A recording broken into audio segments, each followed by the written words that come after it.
tallaabaa laga qaadayaa maanta meeshii baa la dumiyey ha yeeshee adigana waa lagu qabanayaa oo xarig dheer wallahi lagu mutaysto ay tuulayaashii ay ku dhex milmeen oo ay ku noqdeen haddana kuwa dadka isku diraya dhulkana qodaya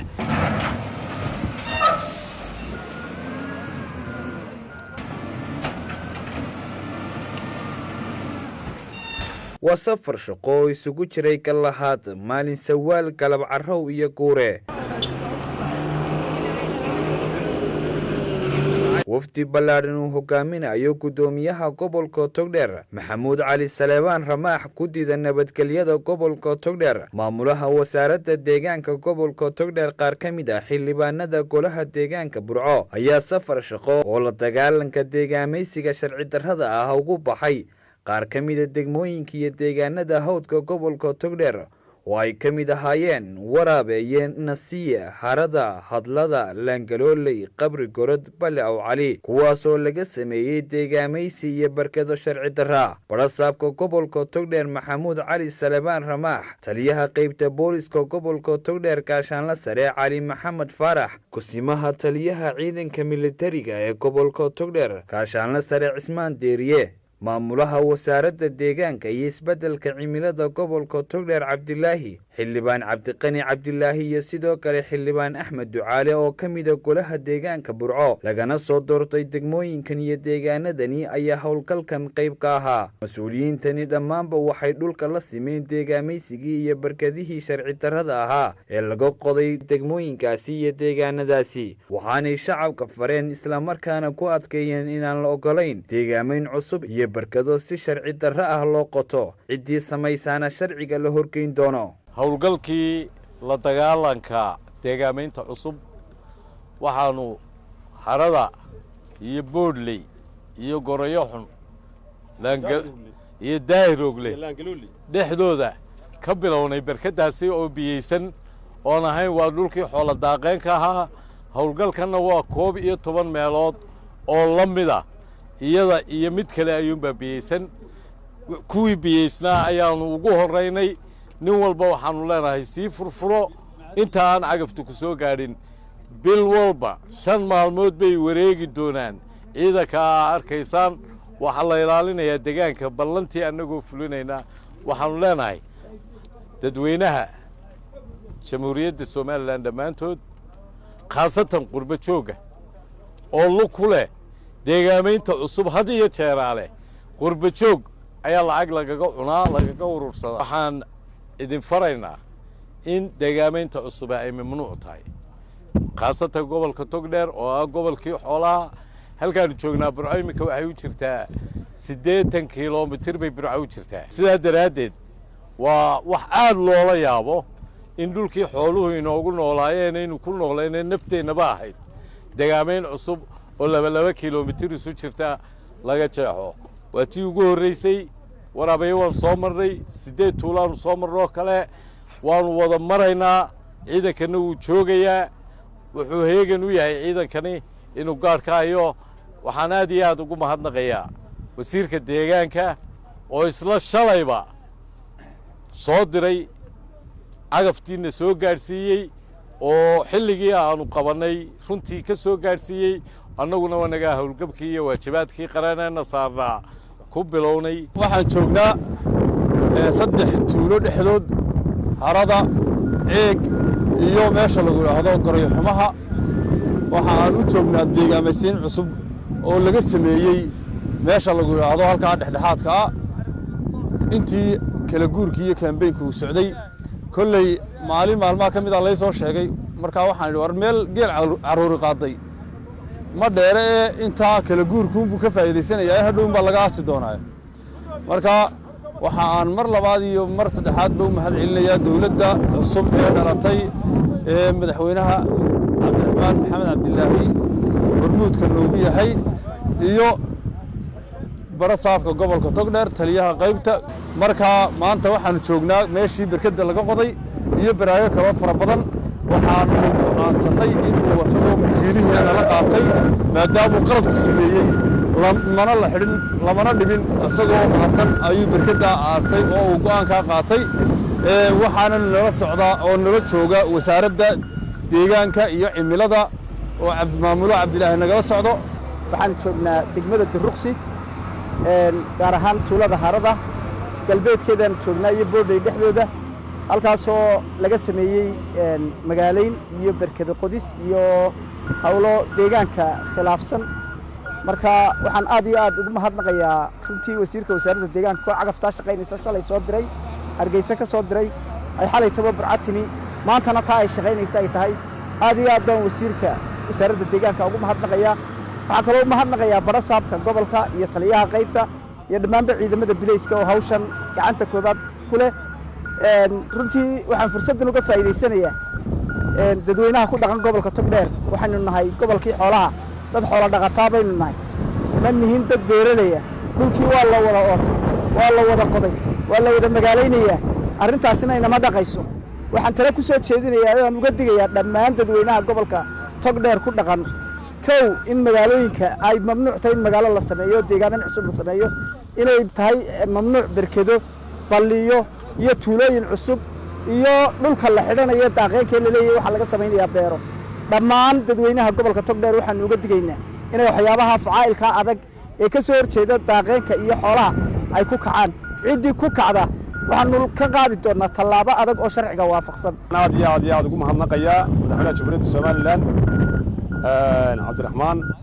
iyo maaragtay wasiirka ay xushaysa shaqadani Cabdilaahi Geeljire deegaanka iyo barasaabka xildhibaanada taliye qaybeedka dhammaan sida maaragtay muga iyo miisaan kale noola shaqeeyeen. ama maxaa yeeleen deegaanka si gaar ah u soo waa degmadii maaragtay shaqadeeda la igmaday marka in xilligii kala guurkaana maaragtay arrinkan dhacay doorashada kala guurka qof kastana waxaan u sheegaynaa deegaanka ah inaanu maaragtay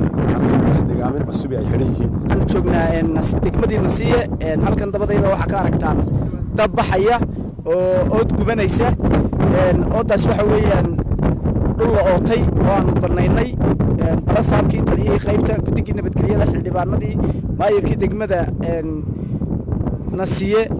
aad baan dhammaantood ugu mahadnaqayaa oo taa waa arkaysaan. waxaan uga digaynaa dhammaan dadweynaha ku nool gobolka Togdheer dhulka daaqeynka iyo dhulka nolosha xooluhu ku tiirsan tahay oodaya iyo dantii guud oodaya iibinaya in maanta cagaftii wasaaraduna ay nala taaganto tan shaqaynaysa tahay ciidankii bilayskana uu diyaar yahay barasaab shaqaynayana uu diyaar yahay wasiir shaqaynayana uu diyaar yahay.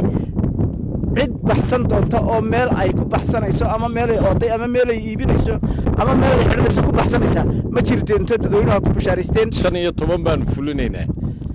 ereyadan hawdka waa dhulkii daaqeynka ahaa oo oodu gaadhay ma dhici doonto.